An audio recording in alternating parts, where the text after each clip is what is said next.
Hello viewers, আসসালামু আলাইকুম। নিশ্চয়ই সবাই ভালো আছেন। সামনে আসছে ঈদ। ঈদে আমাদের খাবার টেবিলে পোলাও একটা রেসিপি থাকে, এবং সেই পোলাওটা যদি একটু অন্যরকম হয় তাহলে কেমন লাগে বলেন তো। নিয়ে এসেছি বাবুর্চির রেসিপিতে নবাবী পোলাও। এই নবাবী পোলাও করার জন্য এখানে আমি 3 কাপ সুগন্ধি পোলাও চাল নিয়েছি।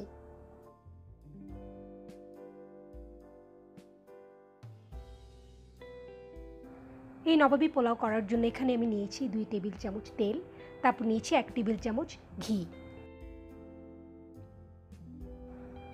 তেলটা যখন সামান্য গরম হয়ে আসবে তখন আমি এখানে এলাচি, দারচিনি, লং এবং শাহি জিরা দিয়ে দিব। নর্মাল প্লেন পোলাও আমরা সবাই খেয়ে থাকি, সেই পোলাওটা যদি একটু অন্যরকম হয় তাহলে খেতে কিন্তু অসম্ভব ভালো লাগে।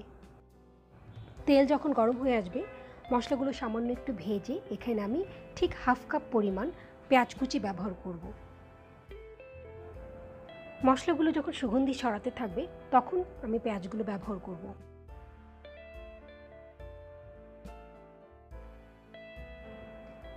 পেঁয়াজ দিয়ে দিলাম। এখন আমি পেঁয়াজ দেওয়ার পর ঠিক ব্রাউন কালার হওয়ার আগ পর্যন্ত আমি ওয়েট করব।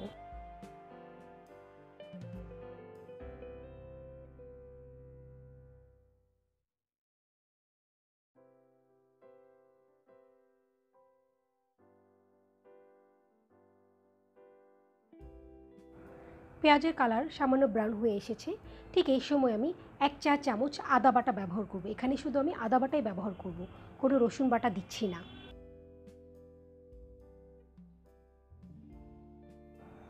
আদা দেওয়ার পর সামান্য ভেজে এখানে আমি ঠিক 6 কাপ পরিমাণ নর্মাল পানি নিয়েছি। এখানে আমি গরম পানি নিইনি, 6 কাপ পরিমাণ নর্মাল পানি নিয়েছি। তারপর দিচ্ছি এখানে আমি 3 চা চামচ গুঁড়া দুধ। গুঁড়া দুধ দেওয়ার পর এমন ভালোভাবে নাড়তে হবে যেন গুঁড়া দুধের কোনো লাম্প না থাকে।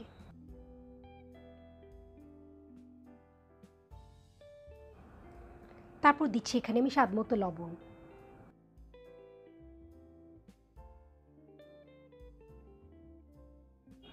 এখন আমি ঢাকনা দিয়ে রাখবো যতক্ষণ পর্যন্ত পানিটা ফুটে না ওঠে। পানিটা ফুটে উঠেছে, এখন আমি চালগুলো দিয়ে দিব।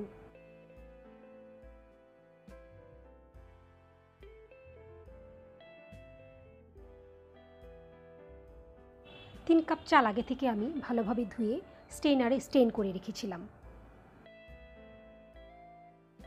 এখন আমি চালগুলো ঢেলে দিব।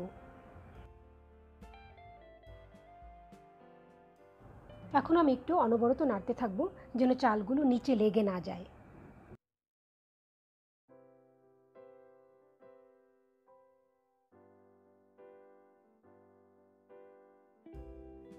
এখন আমি ব্যবহার করব 2 টেবিল চামচ পেস্তা বাদাম বাটা। আপনারা চাইলে যে কোনো বাদাম ব্যবহার করতে পারেন। তারপর এখানে ব্যবহার করব আমি 8-10টি আলু বোখারা এবং কিশমিশ। কিশমিশ এবং আলু বোখারা দিলে আপনারা ঠিক শাহি পোলাওর সম্পূর্ণ টেস্টটা পাবেন।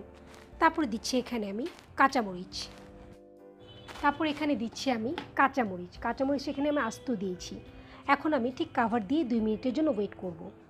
2 মিনিট পর আমার যখন পানিটা একটু শুকিয়ে আসবে ঠিক তখন আমি ব্যবহার করছি 2 চা চামচ কেওড়া ওয়াটার। কেওড়া জল দেওয়ার পর এখানে আমি ব্যবহার করব ঠিক 2 টেবিল চামচ ঘি। ঘি যখন দেওয়া হয়ে যাবে তখন আমি ঠিক কভার দিয়ে সামান্য একটু নেড়ে 20 মিনিটের জন্য একদম লো ফ্লেমে ওয়েট করব। 20 মিনিট পর তৈরি হয়ে গেল আমার নবাবী পোলাও। এই নবাবী পোলাও এখন খাবার জন্য সম্পূর্ণ রেডি।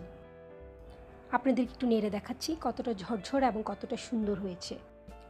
তৈরি হয়ে গেল আমার নবাবী পোলাও। এই নবাবী পোলাও রেসিপিটা যদি আপনাদের ভালো লেগে থাকে অবশ্যই আপনারা এটা বাসায় ট্রাই করবেন, এবং যারা যারা এখনও আমার চ্যানেলকে সাবস্ক্রাইব করেননি তারা আমার চ্যানেলকে সাবস্ক্রাইব করে আমার পাশে থাকবেন। ভালো থাকবেন সবাই। আল্লাহ হাফেজ।